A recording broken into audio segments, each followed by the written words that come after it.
About his own mental health at the White House today, here's what Donald Trump said. What is your response to critics who say that... I don't care about critics. What is your response to critics who say that it is your mental health that should perhaps be examined as this war continues? I haven't heard that. But if that's the case, you're going to have more people like me, because our country was being ripped off on trade, on everything, for many years until I came along. Of course, he has heard that. He's heard that about his mental health for 11 years on this program. MS Now medical analyst Dr. Vin Gupta, who says he has not examined, obviously, Donald Trump and is not attempting to officially diagnose him, described what we all are witnessing this way, quote, erratic, can't finish sentences, often confused, illogical train of thought, word finding difficulties, developing and worsening gradually over time. The president is exhibiting all the signs of dementia. Congresswoman Chellie Pingree of Maine posted this. The president spent Easter on social media threatening to bomb another country's power plants and bridges, openly talking about committing war crimes like he's live posting a sporting event. This man has the nuclear codes. The cabinet and Congress must confront the obvious. Time for the 25th Amendment. And then, of course, there's Marjorie Taylor Greene's assessment of her old friend, Donald Trump. Quote, he has gone insane. Joining us now is Congresswoman Chellie Pingree of Maine. She's a member of the House Appropriations Committee and the Agriculture Committee. Congresswoman, thank you very much for joining us tonight. So first of all, when did you discover what Donald Trump said yesterday morning? Where were you? What was your reaction reading that? I think I was waking up, getting ready for my family to come visit for an Easter dinner, reading the, social media like everyone else, and just in a deep state of shock, but also, what's the surprise? This is what this man does every day.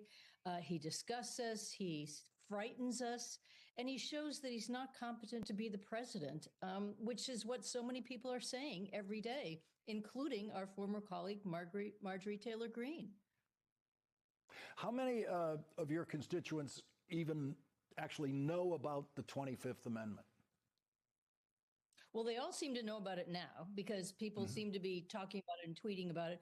I mean, I hear more often about impeachment, but I think this is a moment, as you were quoting MTG, you're all complicit if you don't do something about this. So it's a way of saying, as you've talked about, the cabinet is complicit. If they don't do something about this, they're around him every day. They probably know much more about his confused mental state than any of us in Congress do.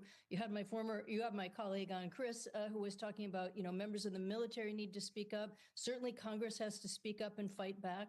And the cabinet has to fight back. Congress has attempted a couple of versions of impeachment, were immediately, tabled by the Republicans, and it makes them complicit too if they don't speak up.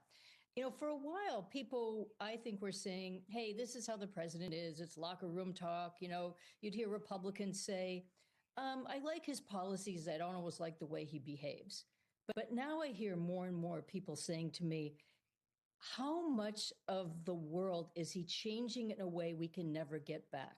They're worried about climate change. They're worried about his economic policies, destroying the social safety net, our healthcare system, our system of feeding people. And now they're worried that he's gone, and started another war when he promised he wouldn't, that he was going to be the president who ended these endless wars. And he's got the nuclear codes. And he gives these unhinged arguments every single day that change the strategy. Even if you're not a military expert, you hear one day, oh, everything's going to be fine. You hear another day, he's going to bomb them all to smithereens. And it's deeply troubling. Americans, whether you pay a lot of attention to politics or not, whether you're Republican or Democrat, they have a deep sense of what's decent, what's normal, what should be allowable in our culture, and, how a president should act. And even though we've been normalizing some of these things by the behavior continuing, I just find more and more people they're frightened, they're angry, and they want to know when it's going to end. Maine Congresswoman Chellie Pingree, thank you very much for joining our coverage tonight. Thank you.